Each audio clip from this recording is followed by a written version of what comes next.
Good evening, everyone, and welcome to tonight's session. It's a pleasure to have everybody with us tonight and to be kicking off MMA's global webinar series for 2025. And so this is the first of our monthly public webinars with opportunities just to learn about the latest things happening in the psychedelic space internationally. It's a real honor to have Professor David Nutt opening the series tonight. Just before we began, Alon commented, I think that we've had David open this series for at least the last 2 or 3 years, and I don't know if we could think of anyone better, as he really has been one of the pioneers in this space for many years. And so for those who are new to MMA and our work, I have a very brief introduction just about our organization and what we do, and then I will pass over to Professor Nutt.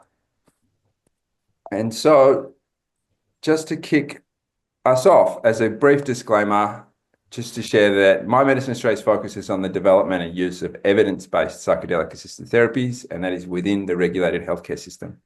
We don't encourage the use of psychedelic medicines outside of this context. We don't support the use of these substances in any way that's unlawful. Our presentations are intended for educational purposes only. They do not constitute medical advice, and individuals should discuss their individual health needs with their healthcare provider. And then just as one last note, this session will be recorded and shared on our YouTube channel.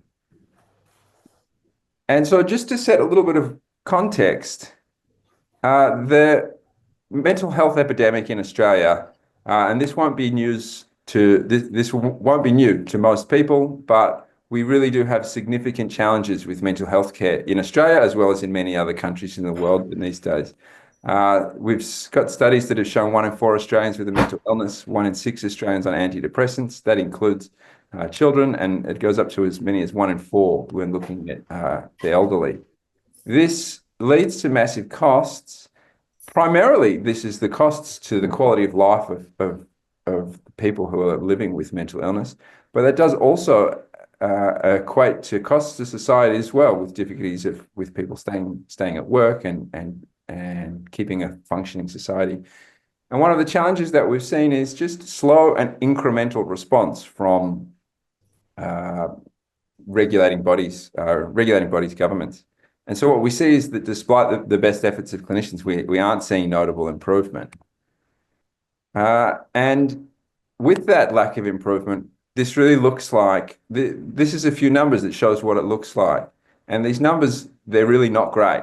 This is studies that show 15% of sufferers with depression experiencing remission from antidepressants and other pharmacotherapies. There's 40 to 60 showing some response, but most experiencing continuing symptoms. And then 50 to 80% who have relapse after treatment stops. And in addition to these numbers, which have a significant number of people who aren't receiving adequate outcomes, there's significant side effects: insomnia, psychosis, blurred vision, dry mouth, fatigue, etc., etc. With PTSD, numbers are similarly unimpressive. Studies showing 20 to 30% of sufferers showing some response, and only 50% responding. Remission rates sometimes shown as low as 5%. So really, what these numbers show is that a more of the same approach isn't going to solve this problem that we're seeing with mental health. And so this brings us to what we often refer to as the elephant in the room, which is a lack of innovation in treatments for mental illness. We haven't seen significant advancements in what the treatment options are for really for decades, since we saw the introduction of antidepressants and SSRIs back in the 70s. And so that brings us to My Medicine Australia.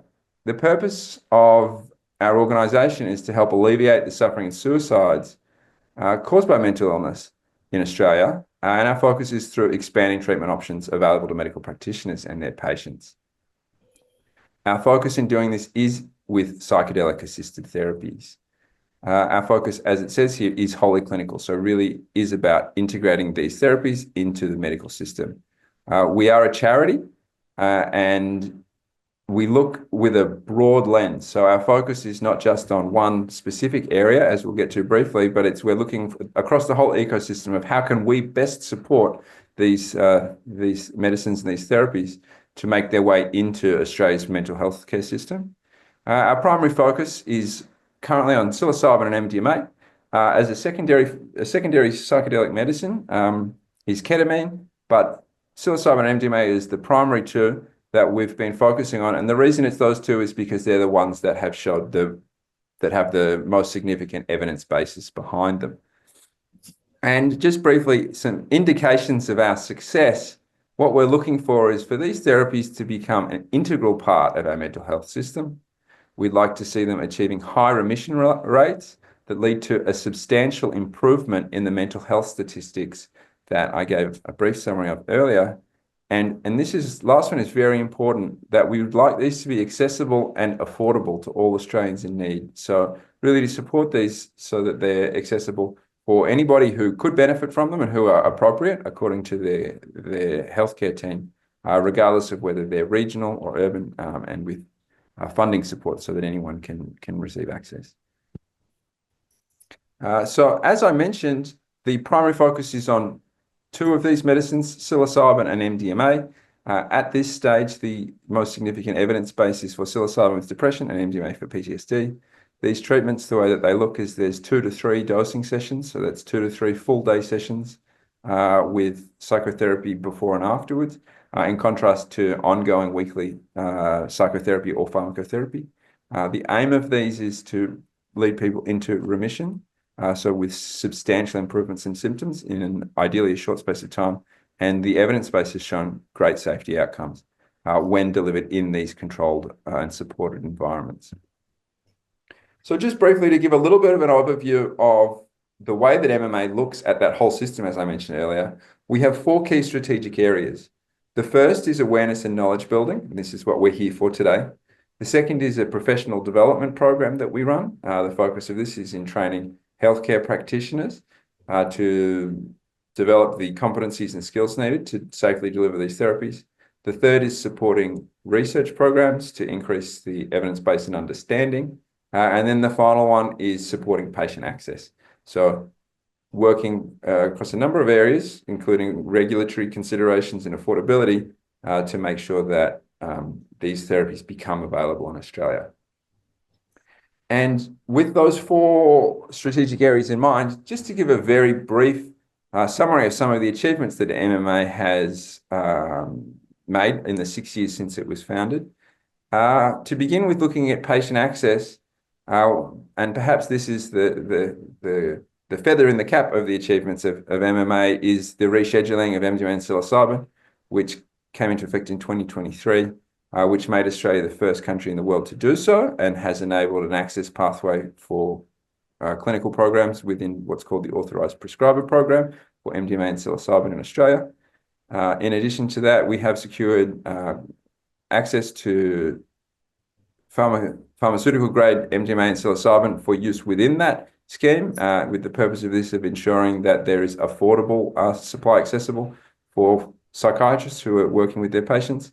And then the launch of our Patient Support Fund, which is a fund that subsidises the cost of treatment. As I mentioned earlier, affordability being a central value of ours to support and make sure that patients who otherwise couldn't afford the treatment have options in this early stage of these treatments becoming available.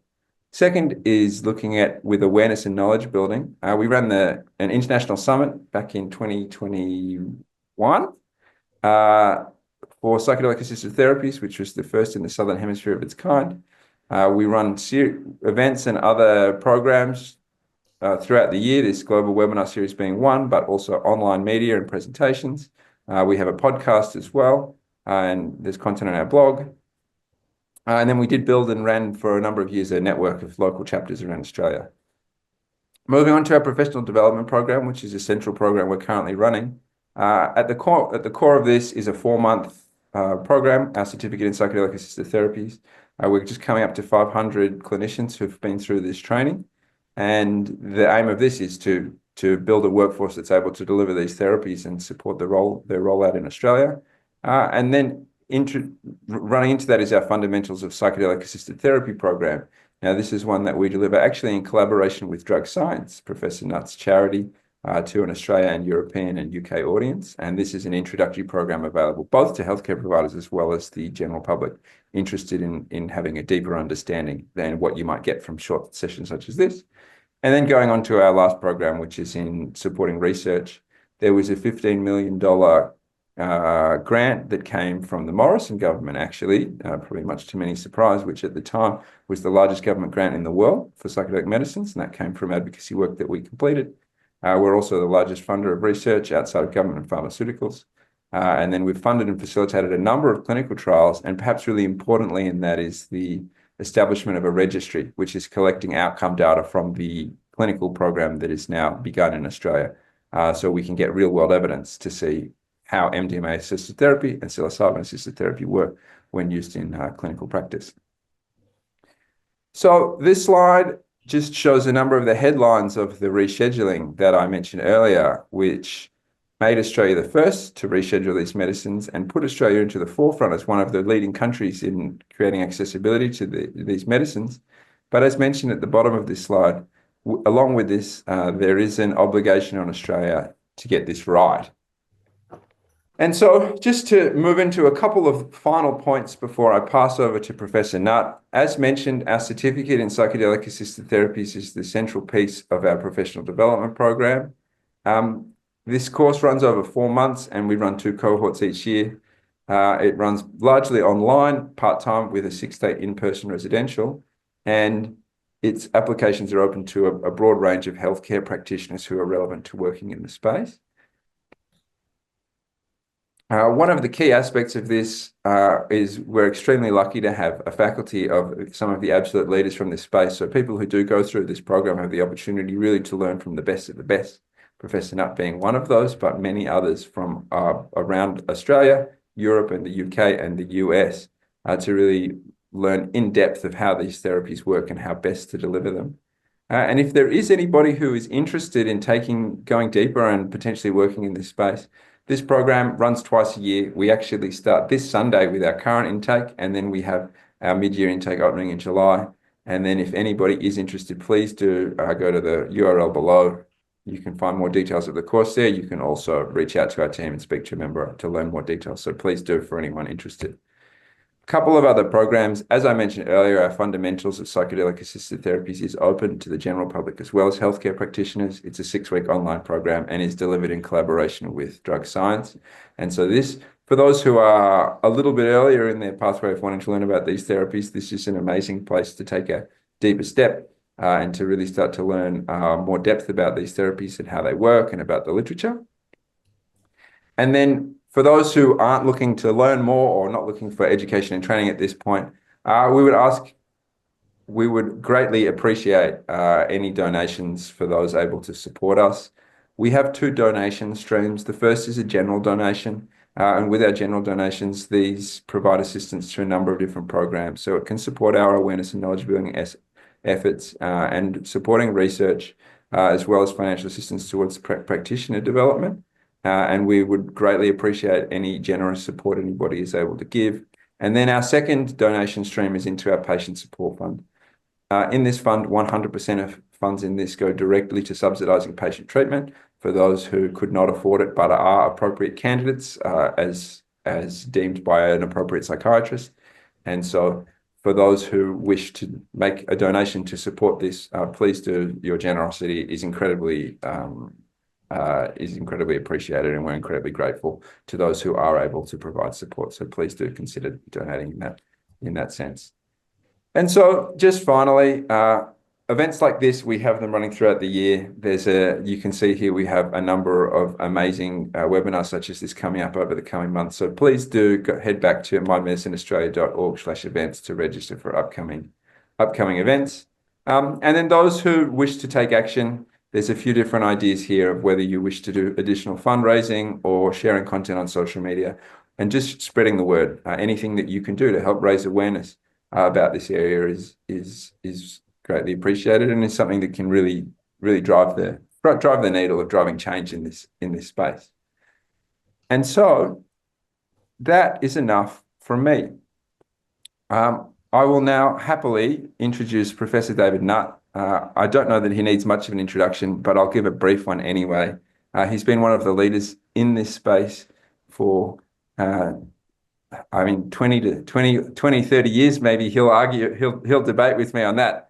But he, in at drug least policy 20. reform, At He's least spent in 20 the years. psychedelic space, longer Yeah. in other spaces.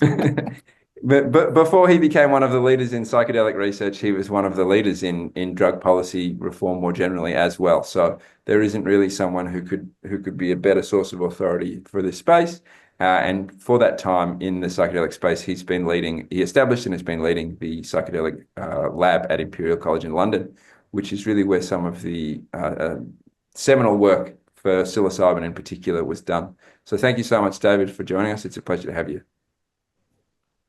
Thank you. It's always great to be talking to people who want to change the future and sharing. It's uh, it's been an exciting 20 years, but as you pointed out in your introduction, it's not gone as fast as we hoped, and there have been a few setbacks on the way. I'm just going to give you a very rather précise overview of the whole history, the politics, and the current neuroscience relating to the clinical use of these drugs, and then we'll have time for questions afterwards because there's too much to cover everything in a half an hour presentation. So let's anything I don't cover, you obviously ask in questions afterwards. So historically, of course, we have this interesting situation that psychedelics were almost certainly the first pharmaceuticals. They're certainly the first brain pharmaceuticals and arguably the first of any kind of pharmaceutical, the first treatments that people had to change or improve their well-being. And this slide shows you a whole range of different sources of different psychedelics, and you'll notice that each of those is I've made references to various religious groups that are using them, and the reason for that is this. Last year, I was invited to talk at the Vatican about psychedelics, and I thought it was important for the Vatican to understand the historical role of psychedelics in religion as well as in medicine. I'm not sure that was exactly the right tactic to take, but anyway, I did it because I think it's important, and I think you can make a very strong case that the advances in human understanding of the self and their place in the cosmos through evolution and history have perhaps been significantly potentiated or initiated by psychedelics. So on the top left-hand side here, you see the South American, Latin American psychedelics, North American indeed for peyote. So you have cacti that make mescaline. And what I find really quite amusing, probably the only amusing thing in the whole terrible saga of, particularly in South America, the elimination of the historic knowledge of psychedelic use, the systematic destruction of all the books that related to the visions and insights, particularly that this cactus gave to the indigenous peoples of South America by the by the Spanish conquistadors and the priests that followed them. The only slightly positive note was the fact that this cactus here was renamed. I don't know what the original name was, but the indigenous peoples were being forced to give up using their traditional beliefs and also the traditional plants, and were told that if they were very good and they did what the Spanish priest told them, they would eventually have a chance to go to heaven. And when they got to heaven, there would be a man called St. Peter, an apostle, deciding whether they could enter the gates of heaven. And they said I don't know if they said this, but my fantasy is that they replied, well, hang on, we have a way of getting through the gates of heaven. It's called this cactus. We take the juice of this cactus. And then they renamed the cactus the San Pedro cactus because after St. Peter, the man who allows them to get into the gates of heaven. And I thought that was rather quite an interesting piece of satire against the the church's hegemony on access to heaven. Then you're moving across, you've got the magic mushrooms, 200 species of psilocybin-containing mushrooms all over the world.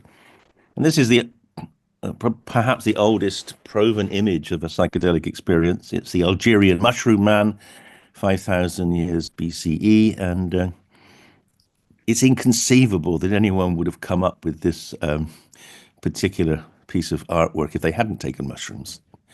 And then again, back to South America, different parts of South America, the Amazon basin, where the indigenous people discovered that if you brewed a cocktail of two plants, you had visions. And this is a modern reconstruction of the typical visions of seeing serpents and jaguars, and also seeing beyond. It turns out that this was really the first applied piece of pharmaceutical discovery, again, probably in history, because those two plants, one of them contains DMT, which is the psychedelic molecule, and the other plant contains something called harmaline, which is a blocker of the enzymes which break down DMT, and so allows a drinkable form of DMT to be ingested. And these days, when we study DMT, we usually have to give it by intravenous injection or it is inhalation, whereas for thousands of years it's been used as a drink. And the drink, of course, is called ayahuasca. And here's another interesting angle on the history. One of the reasons that the Catholic priests were very anti the use of ayahuasca was because in the teachings, the indigenous teachings, seeing a serpent allows you to ascend the serpent up to God. Whereas, of course, in Christian theology, the serpent is the bad guy. And so this was turning Western religion on its head, and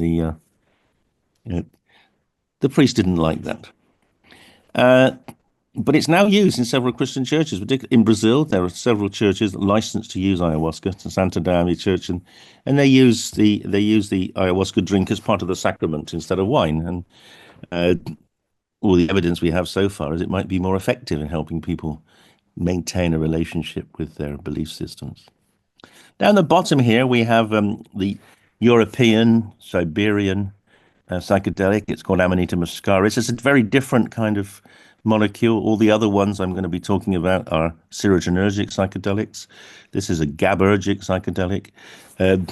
Popular in Roman times. Here's a Roman mosaic showing how you make your Amanita tea. You get a pot of boiling water and you throw your mushrooms in. And there's quite good evidence that Amanita was used for many hundreds of years, particularly by the early Christians, as a way of maintaining group cohesion. They were small little cells of Christians, and also protecting them against the ravages that the Romans were imposing upon them. And then in the middle here you have one of the gods of Hinduism, and it's, of course, well accepted by Hindus that the original religion was founded on a drink called soma. We don't know what soma was, but the best guess is a cocktail of THC, cannabis, magic mushrooms, and the stimulant ephedra. And I keep wondering why no one's resurrected that, because it must be quite an interesting experience, given the fact that most of the gods that were seen under this particular cocktail seem to have multiple extra limbs. And then on the left-hand side, you have the most important images for us in Western society, which are images from Hellenic Greece, ancient Greece. This is on the left-hand side here. You see the Greek goddess Demeter, who was a goddess of agriculture, and she's partaking of a cocktail which is wine plus cereals. And the cereals are important because these are cereals that are infected with ergot. Ergot is a fungus which grows on the cereals, and in the modern world we see it as a problem. The ancient Greeks thought ergot was one of the main purposes of cereals, was that eventually they would turn into these ergot producing stems. And then the ergot, when mixed with wine, would produce a very interesting cocktail. The drink was called a Kikyon, and the cocktail was used to fuel what are called the Eleusinian Mysteries. And these were celebrations of arts and dance and music and poetry that happened for over 1,000 years, every year, when the ergot started to grow on the cereals. And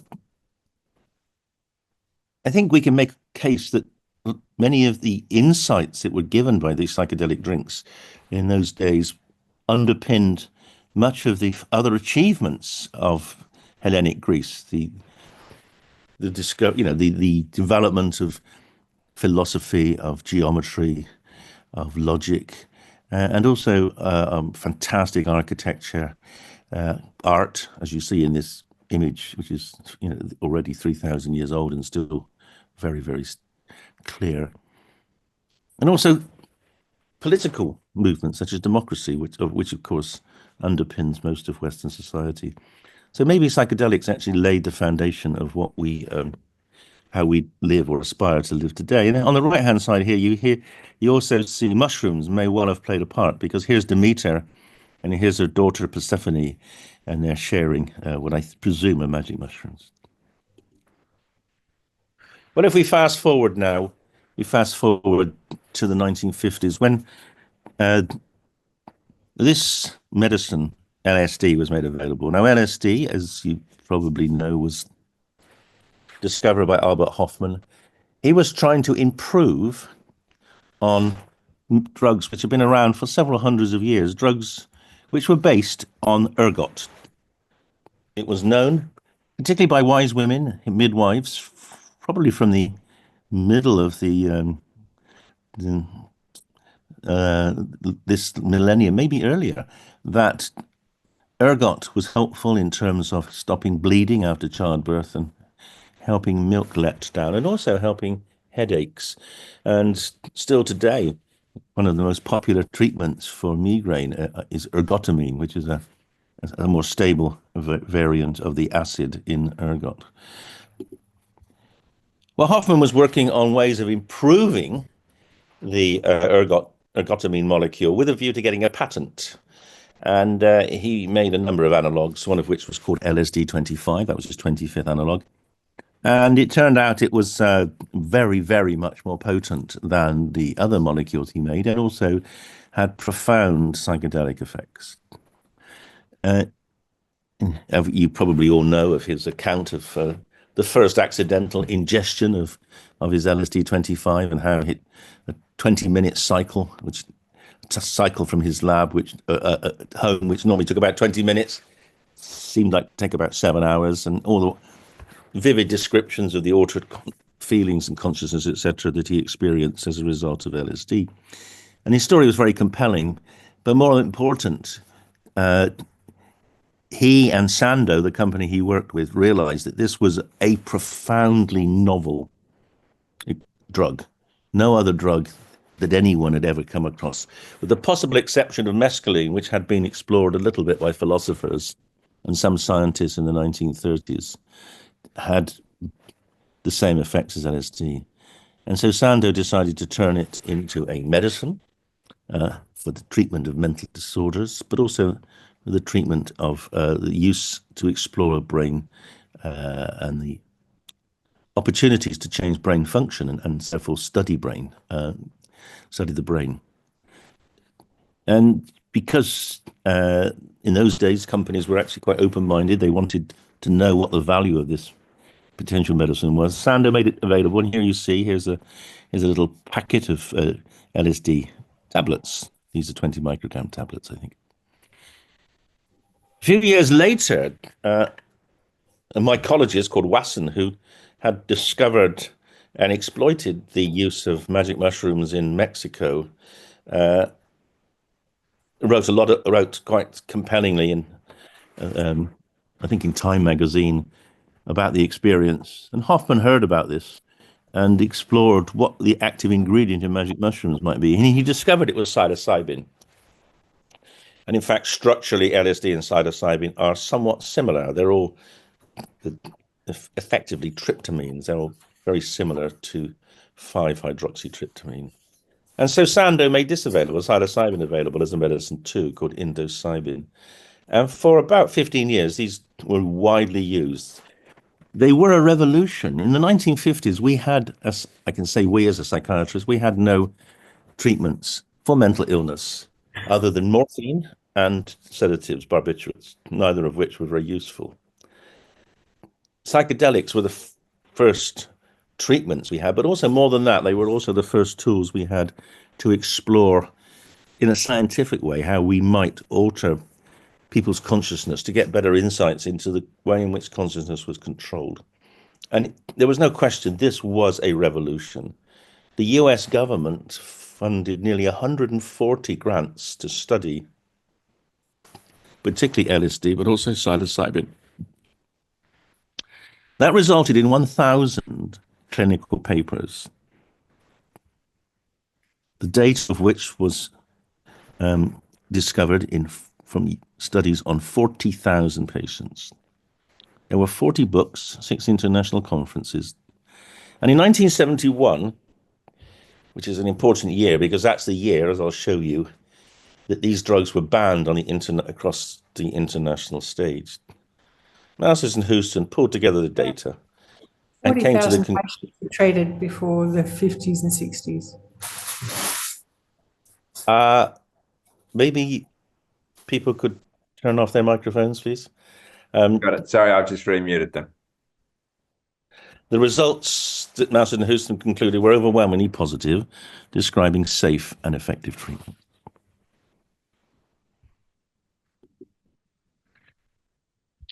And I want to talk about one of those research themes in the 50s and 60s, which again is generally not much known about, but it was delivered by this man, Bill Wilson. Now, Bill Wilson was the man who founded Alcoholics Anonymous. And in 1933, he had a psychedelic experience, and this is his experience. Suddenly, the room lit up with a great white light. I was caught up in an ecstasy which there are no words to describe. It seemed to me in my mind's eye that I was on a mountain and a wind not of air, but of spirit was blowing. And then it burst upon me, I was a free man. Now that is a very classic description of a psychedelic experience, with the mountain and the spirit of wind. And the first bursting upon him as a free man was essentially referring to the fact that he realized he could be free of his alcoholism. So Wilson was actually, had been an alcoholic for about 15 years. He was going through multiple detoxes. Talented guy, Yale graduate, but failed because he was essentially drunk on his finals. And after that psychedelic trip, which was what was induced by belladonna. He was going through the belladonna withdrawal cure. He stopped drinking, founded Alcoholics Anonymous, and sought ways in which alcoholics could achieve spiritual understanding. And he was struggling how to do that. And he obviously concluded that belladonna wasn't particularly effective, and it isn't. And he was lucky in the sense that he had that experience. But then in the early 1950s, in what must have been one of the most intriguing and probably most influential dinner parties in history, Wilson, Betty Eisner, and Aldous Huxley took LSD together. And Wilson realized that LSD could open up those channels for what he called cynical alcoholics, achieve some kind of insight that there was something greater than the bottle. And because Alcoholics Anonymous was by then a massively powerful and influential group in America, he was able to encourage the US and National Institutes of Health to fund studies. And there were 6 trials done, and they showed that single LSD treatment was a very powerful way of maintaining abstinence. About 10 years ago, these 2 Norwegians went back and they got a hold of the source data. And then they did what we now know as a meta-analysis. They put all the data together and they came to the conclusion that overall, the effect size of one LSD trip in abstinence-based alcohol treatment, an effect size of about 1. Now, that's way better than any current therapy. And you might think, well, it's yeah, but maybe psychedelics are harmful.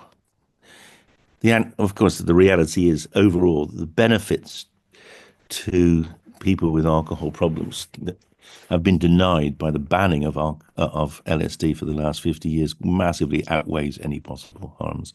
So this is truly, I think, one of the great scandals in medicine, that a treatment which is better than anything we have succeeded in achieving since has been denied for the last 50 years. And it's been denied because psychedelics were banned. And the backlash started in the 1960s. It started with LSD, particularly moving out of medicine and moving into, particularly into arts and to music and to cinema, into intellectual developments, and then getting associated with the anti-Vietnam War movement. And this top image here was really the reason why LSD got banned. Drop acid, not bombs. And that was so anathema to the US government at the time, who were at that, although those people didn't particularly know it, but were bombing not only Vietnam, but also Laos and Cambodia. That the threat of switching from bombing to taking acid would have destroyed the whole international policy of the American government. Now, they couldn't ban anti-war protests, but they could ban the drug that they believed was fueling the anti-war protests. So they banned LSD.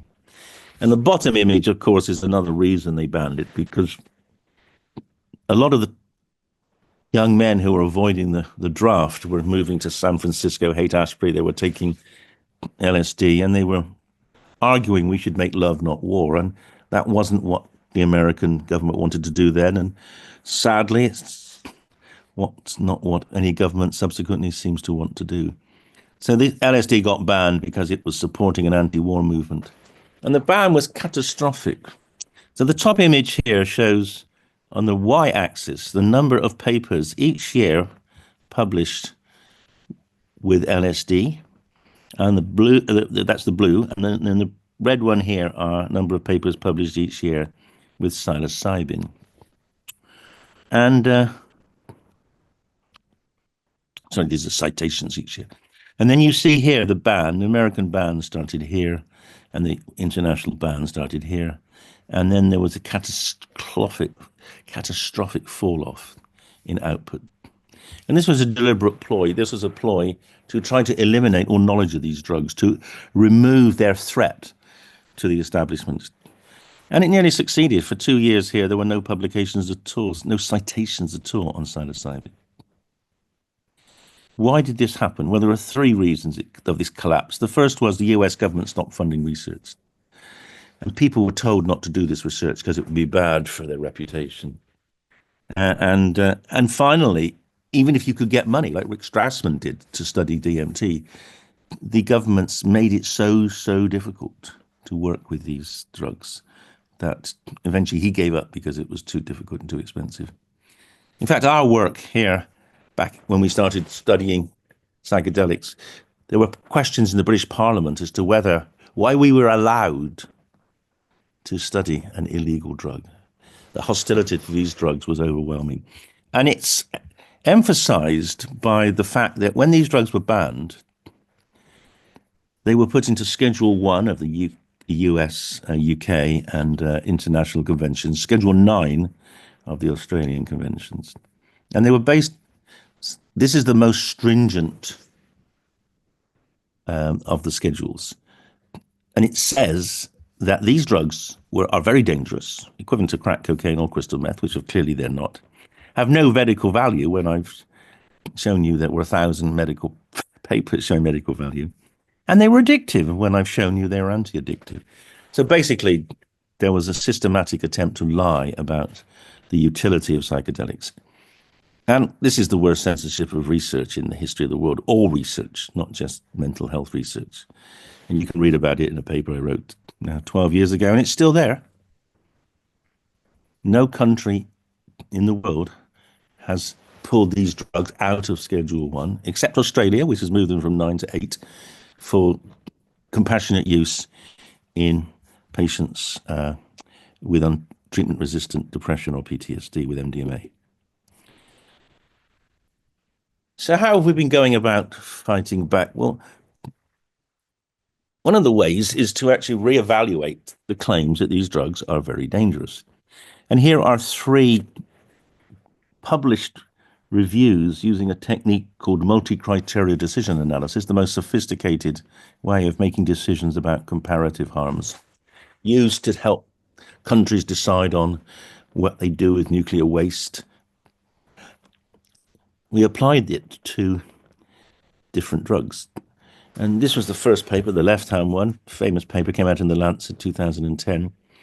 And it showed that psychedelics and MDMA, in the red circle here, were amongst the least harmful of all drugs, and actually the most harmful one in the UK expert group and the European expert group. And the more recent Australian expert group was alcohol. So even when used recreationally, these drugs have low levels of harm. And the colors, the blue is the harm to the user and the red is the harm to society. So we can say that these drugs are not harmful, and they're certainly not as harmful as alcohol or other medicines. So there was absolutely no reason they shouldn't be medicines, particularly as when they're used medically, you only might be using them once or twice. So the lie of harms was eliminated. And the second and more important reason that the whole tide is turning is the science. And in the last 20 years, we have seen an explosion of knowledge about the science of these drugs, particularly the brain science. Now, 40 years ago, we had worked out that psychedelic drugs target a specific receptor in the brain called the 5-HT2A receptor. And the potency of these drugs in humans is totally predicted by their affinity at the 2A receptor. The higher the affinity, LSD, a very high affinity, very potent. Mescaline, low affinity, less potent.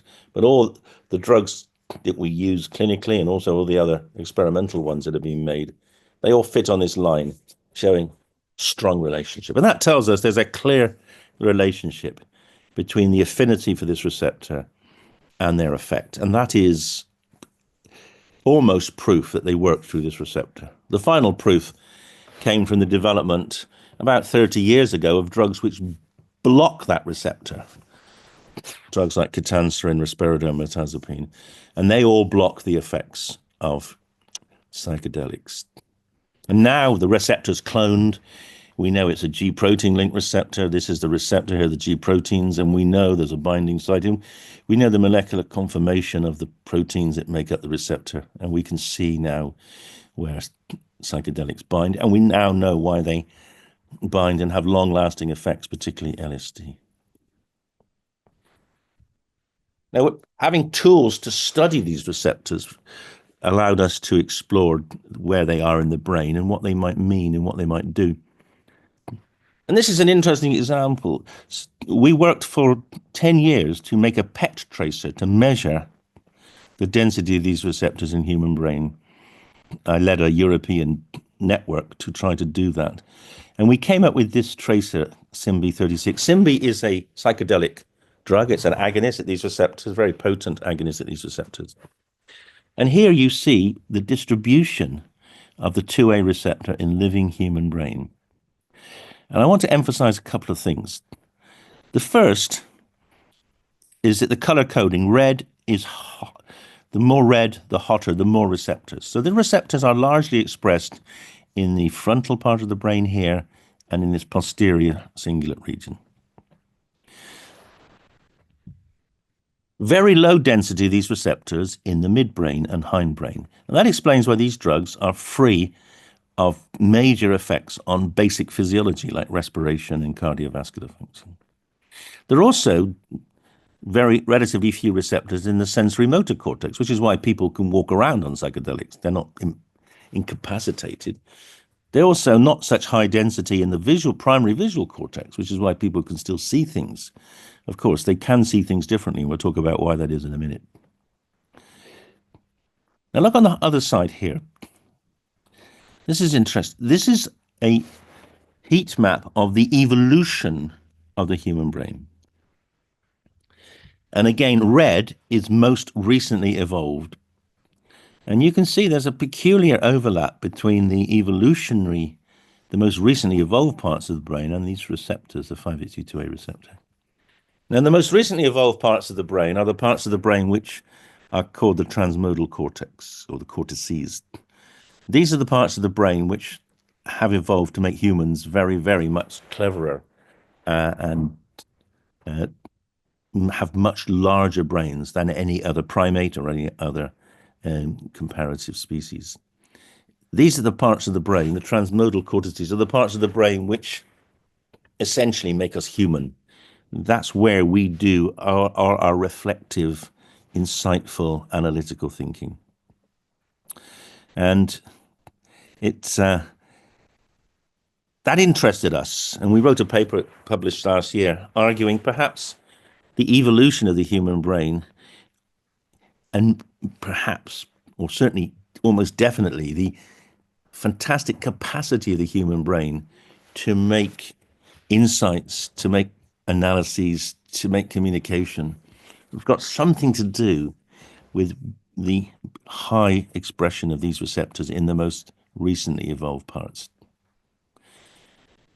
So what could that mean? And we don't actually know what it means. We don't know what these receptors do in the living human. We certainly know that they are the target of psychedelics. But what might they be there for otherwise?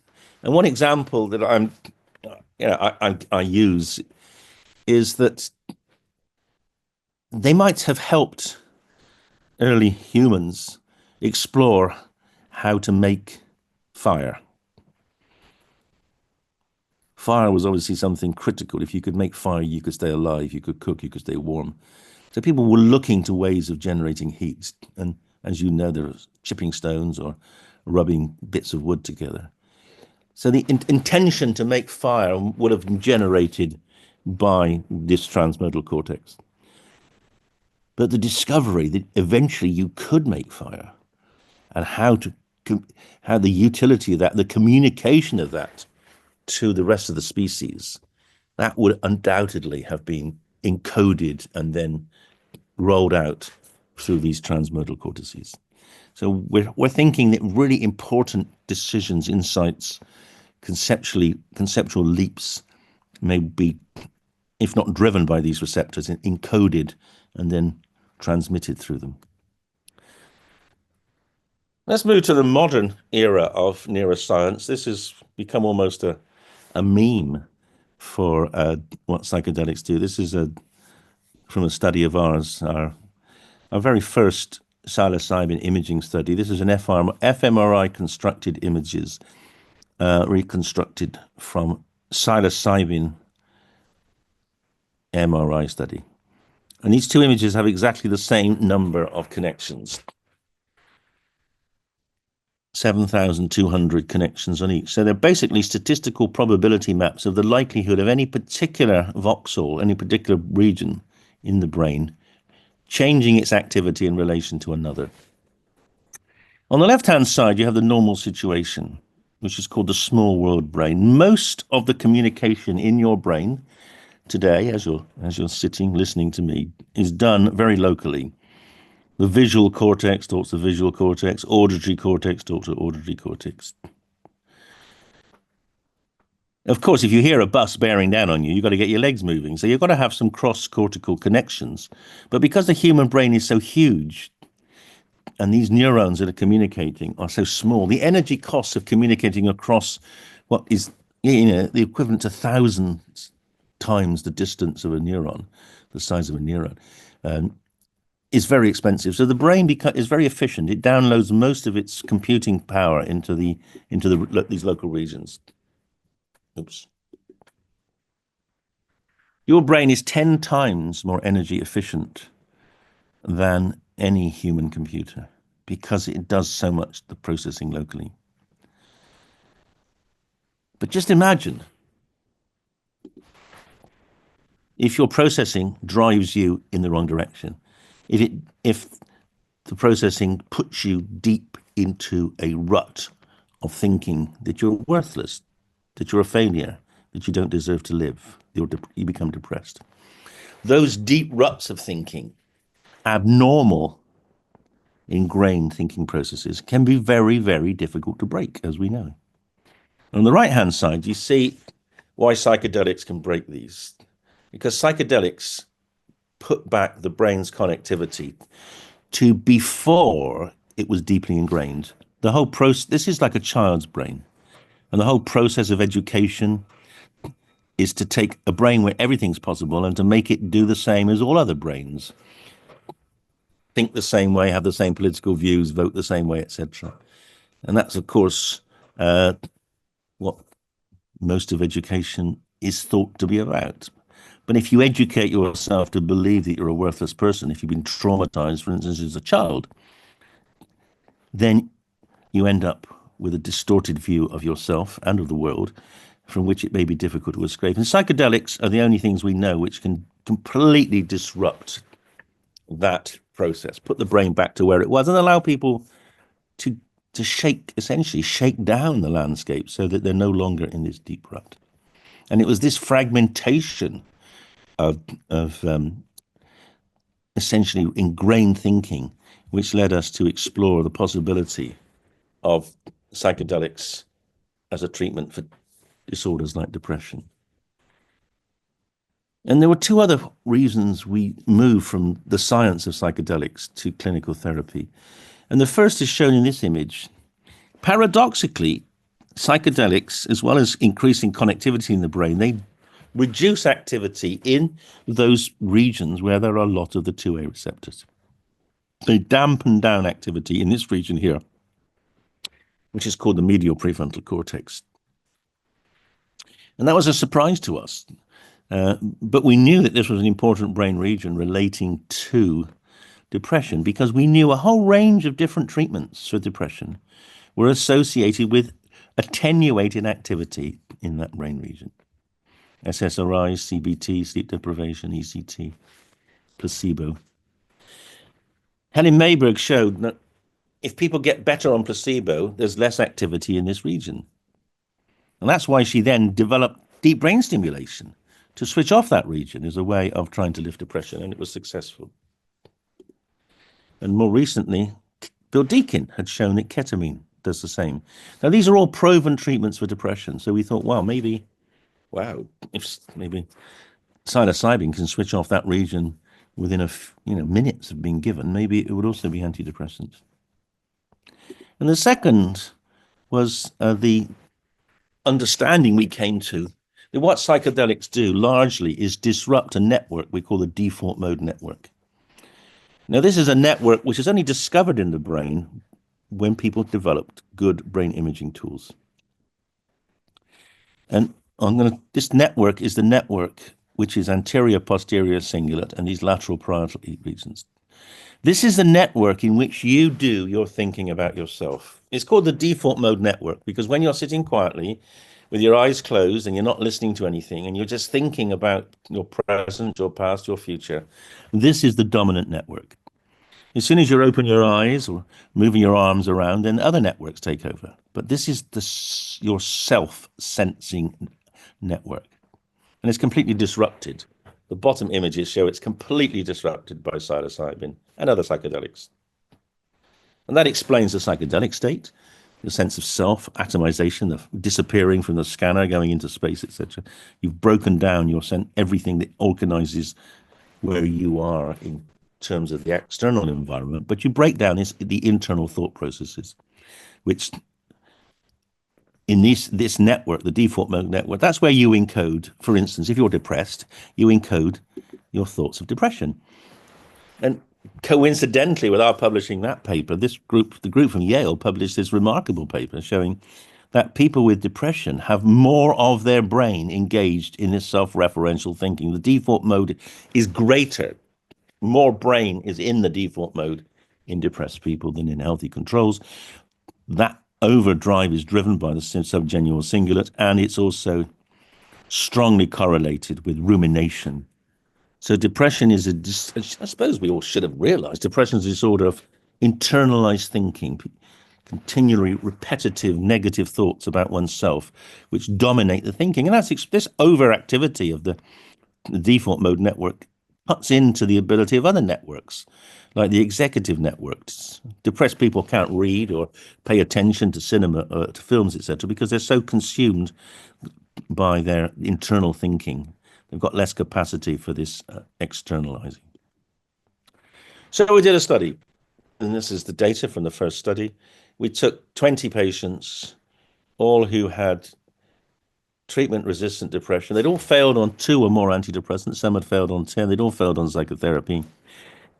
We gave them a 10 milligram test dose, and then we gave them a 25 milligram trip dose of psilocybin, and we looked to see what happened. And you can see, for most people, depression went down. On average, it went down a lot. Depression scores halved, and they stayed low for months. This is the most powerful single-dose treatment for resistant depression there's ever been. And it spawned an enormous number of other pieces of research. Companies have been set up to exploit this work with psilocybin and other psychedelics. I just want to show you this. This is a reanalysis we did recently in the memory of a man called Michael Rawlins. He was the head of Britain's MHRA, like the equivalent of the FDA, of their NICE. He was head of the Committee on Safety of Medicine. He's a remarkable, our leading clinical pharmacologist. And he argued that actually RCTs, which is what people up till now have thought of as a standard, best, gold standard therapy for a way of determining whether therapies work. He argued they actually certainly weren't cost effective, actually weren't very useful, because they often were applied to populations which were so unique, they didn't generalize to the real world. So after he died, we did an analysis that he recommended, which is a Bayesian analysis of that data from that psilocybin study. And what we showed that if you had a neutral perspective on this, you thought it might work, it might not work, you've got about an 80% chance of the next patient going and getting better. If you're more skeptical, it's a 70% chance or more. So this analysis shows that even in an open trial like this, you can have very, very great confidence that psilocybin is working in the treatment of depression. And it's been replicated now. Here are 3 studies. This is a big study from the US, multi-center study, showing one dose of psilocybin producing enduring benefits over an active placebo niacin. Here's the Hopkins study showing psilocybin is a lot better than being on the waiting list. And then the waiting list group were given psilocybin, they got better. And this is the most important one. This is the Compass Pathway study showing a 25 milligram dose, the same as we gave, produced about the same outcome, about a quarter of people in remission at 3 months, whereas lower doses were less effective.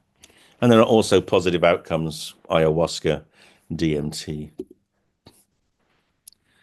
And there now have been many studies in other disorders, anxiety and depression towards the end of life, Griffiths and Ross, smoking, quitting, alcoholism, generalized anxiety disorder. This is a huge area of research where we've now concluded and writing up studies in OCD, anorexia, pain syndromes. Psychedelics seem to have amazing utility across a range of disorders. And people say, well, that doesn't make sense. These are all different diagnoses. But they all have the same internal phenomenon, which is they're all internalizing disorders. They're all disorders in which cognitions become embedded, repetitive, ruminative, and self-referential. And so they're all based on circuit disorders, and psychedelics can break down those circuits.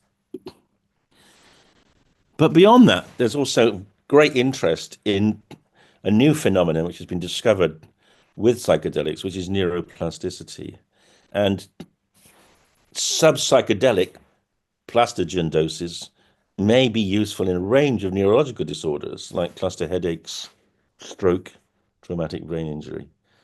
So psychedelics are potentially going to revolutionize neurological disorders as well as psychiatric disorders. Just a few words about MDMA because it's also hugely important. So 20 years ago, conferences on MDMA were telling the world dishonestly that ecstasy caused brain damage. And actually, Australian researchers were some of the worst protagonists of this myth of harm. And it was driven by a religious and genuinely sort of Christian belief that ecstasy was a bad thing, should only be achieved through starvation and self-flagellation rather than medication. Now things have changed completely. Now we're looking at MDMA healing the brain. And why are we doing that? Well, we're doing that. Perhaps the only good thing that came out of the Iraq and Afghanistan wars was the understanding that modern wars are actually extremely damaging to soldiers. Don't get killed in the war, they kill themselves because they see how utterly stupid the war they're engaged in is. More US and Australian soldiers have killed themselves than have been killed by the enemy in the last 20 years. And of course, when you look at the consequences on the civilian populations, wars are evilly destructive, and you just see what's going on in Gaza at present, you know that. So we need to heal the people that have been damaged by war, whether they're combatants or they're civilians. And MDMA is a fascinating drug because MDMA is a very serotonergic drug in the same way as psychedelics are serotonergic. It doesn't stimulate serotonin receptors, but it does release a lot of serotonin compared with the other neurotransmitters that drugs, amphetamine-like drugs, release, like dopamine and noradrenaline. And this is why MDMA is not addictive. And we know this, that in fact, MDMA is anti-addictive. We've done a study showing it can be used to treat alcoholism. But there's a huge hostility to MDMA because MDMA stands for methylene dioxymethamphetamine. And of course, methamphetamine in the real world is crystal. And there's a lot of concerns about the use of crystal. But I want to emphasize this, that if you compare MDMA with crystal meth or methamphetamine, MDMA has 5 times less effect on dopamine release than serotonin release. Serotonin, dopamine.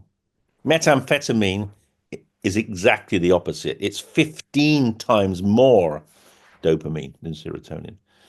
So I really object to the idea that MDMA is considered any kind of amphetamine at all, but unfortunately that's what it is being called, and it will continue to be called by the FDA. But the reality is a different drug. It is amphetamine in structure, but pharmacologically it is very different from amphetamines, and it's the serotonin release which is important. Well, MAPS knew that. People using MDMA knew for a long time it was useful as an adjunct augmenting agent in therapy.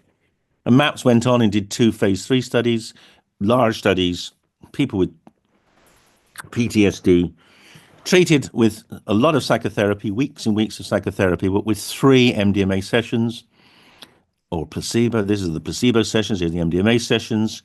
And MDMA produces progressively greater improvements in PTSD treatments outcomes than placebo. And here you see, after the 3 MDMA sessions, less than a quarter of the patients met criteria for PTSD, whereas ones on placebo, over 3/4 still did. So there's no question, MDMA is a therapy for PTSD. The FDA, through a whole process of incompetence and malice and malignancy, effectively tried to block it, almost certainly for political reasons.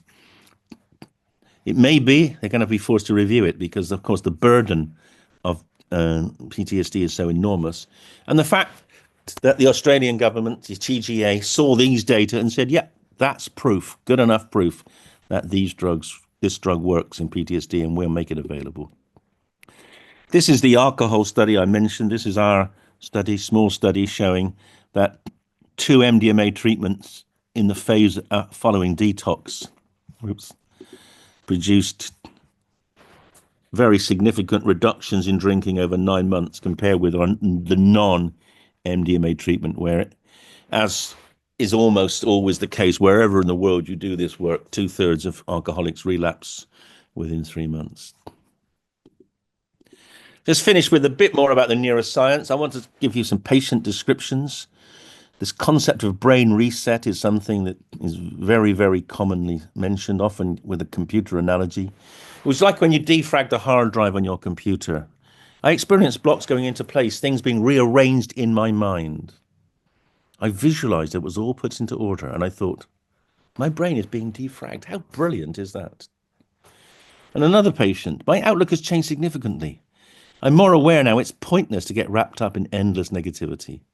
I feel as if I've seen a much clearer picture. This ability to think differently, but more importantly, this point that patient one here says, that I can think differently when my mind starts to go back to I'm depressed, I'm worthless. No, I can challenge that and escape from it.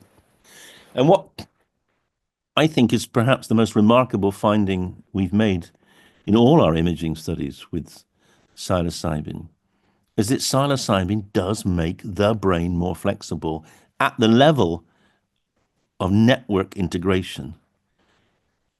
And this is almost surreal that we can image the brains of people and show that their brains are more flexible. There's a measure of flexibility called modularity. This modularity is a measure of how stiff your brain is, inflexible. After psilocybin, both, and this happened in both the clinical trials we did with the patients, so the brain became more flexible. In this particular study, the second study where we compared it with escitalopram didn't make the brain more flexible. And the increased flexibility of the brain correlated with clinical outcomes, and it was exemplified by people having much better ability to use their executive network. Depressed people could think more clearly, attend more cautiously and conscientiously after psilocybin because their brain essentially was working more flexibly. Escitalopram didn't do that.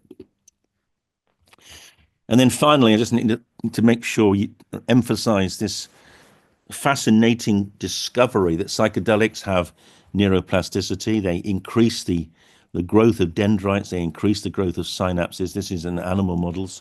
Hard to study in humans, but we're doing that, trying to do that at present. This neuroplasticity is enduring. It lasts for up to a month, we believe, in humans, maybe longer. And that is why after a trip, people can continue to engage in thought processes which lay down and re-engage and strengthen positive perspectives on life. They can develop a whole new way of viewing the world, which gives them resilience and protection in the future. So I'll finish now by just showing this wonderful quote from this philosopher, playwright, George Bernard Shaw: "Those who cannot change their minds cannot change anything."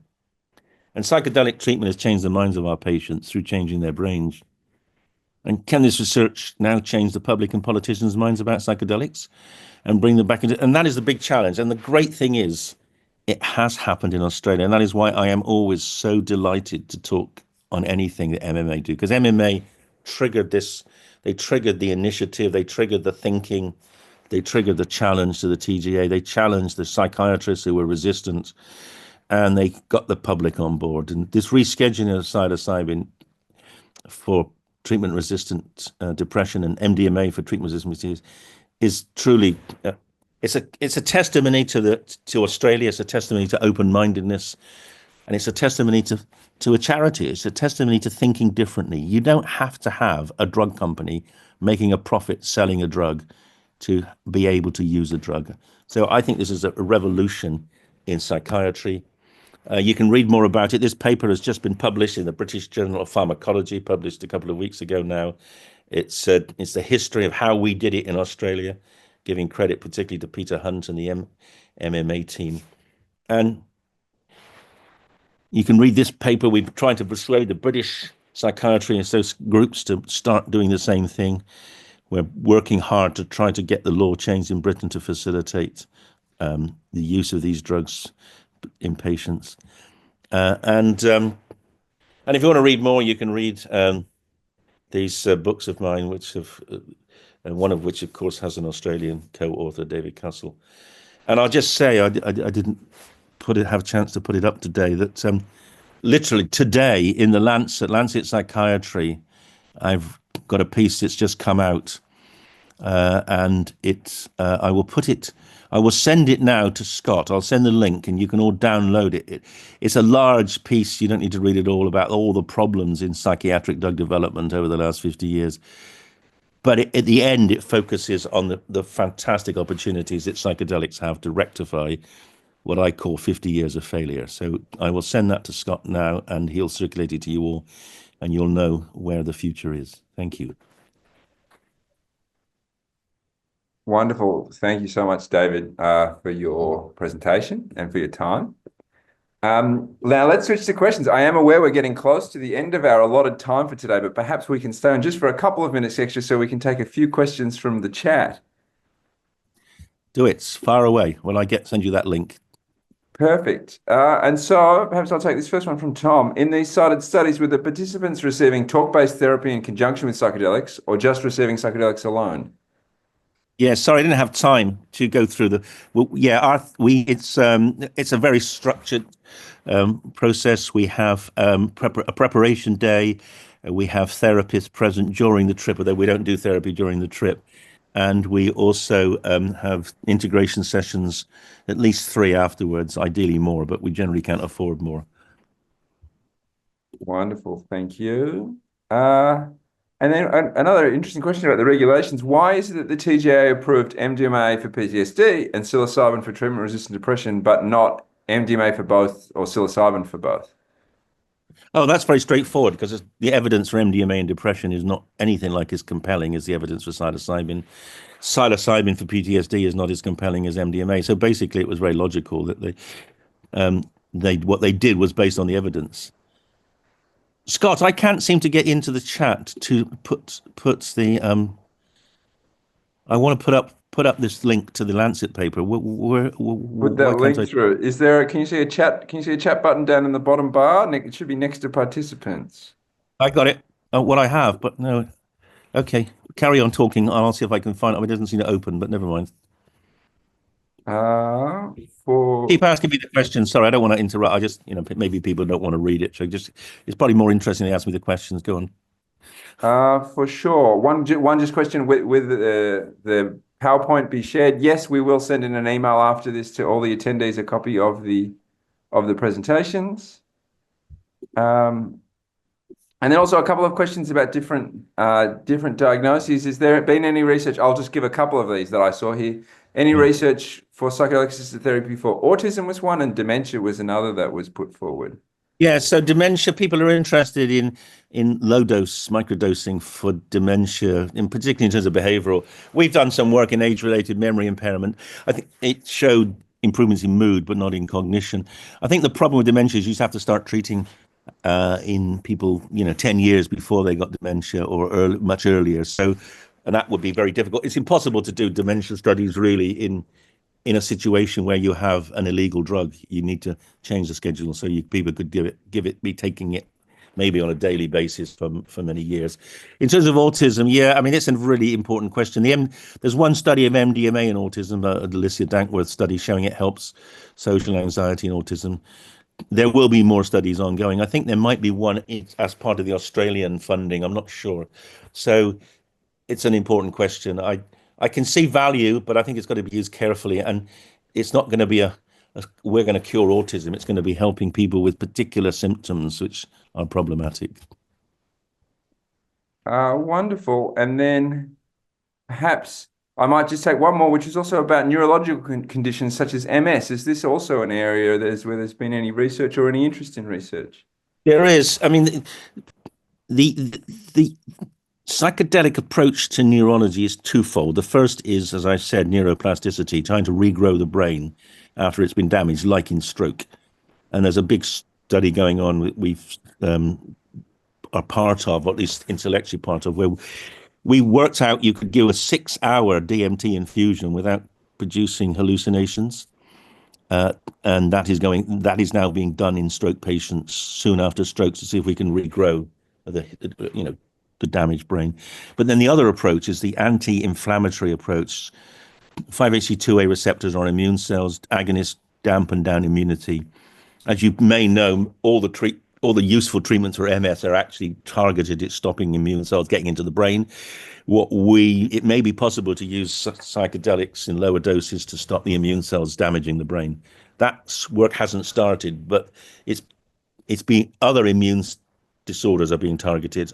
I'm sure MS will be in time. Wonderful. Thank you. And then I will just grab one last question, and this can perhaps be our last one for tonight before we finish up, which is also moving away from MDMA and psilocybin. Why is it that the TGA hasn't approved ketamine and esketamine for PTSD and TRD? I guess a little bit about just wait, that's not quite right. So let me talk. No, I have put the link into the chat now, so that you have to open it within I think a month to get a free download from the Lancet. So that's there now. No, this was one of the challenges that we overcame was the fact that the TGA had approved esketamine, and they had approved esketamine, but they didn't initially approve psilocybin. And we looked at the reasons that they gave, and a lot of the initial negative decision on psilocybin and MDMA was based on a report by the Australian New Zealand psychiatrists. And we compared their report on psilocybin with the report that they had put out to justify esketamine. And we were able to show there were massive biases against psilocybin. And when we put that to the TGA, they said, oh, yeah, you're right. The psychiatrists were really pro-ketamine. Why? Because it was being sold by a drug company. And they weren't pro-psychedelics because they didn't understand it. And they've been spending years telling everyone how toxic they were. So we were able to highlight sort of institutional bias. And that the TGA I was really impressed. The TGA were extremely sensible. They were very scientific. They looked at the evidence and said, well, the evidence is at least as good for psilocybin. And on top of that, you're giving one dose or two doses. Whereas with esketamine, you're giving it twice a week, maybe forever. So the answer is the TGA, impressive body of people. Wonderful. Thank you. And then I will just add one last one. It looks as though I'm not sure if that link's come into the chat, David, for everybody. A few people are saying they can't see it.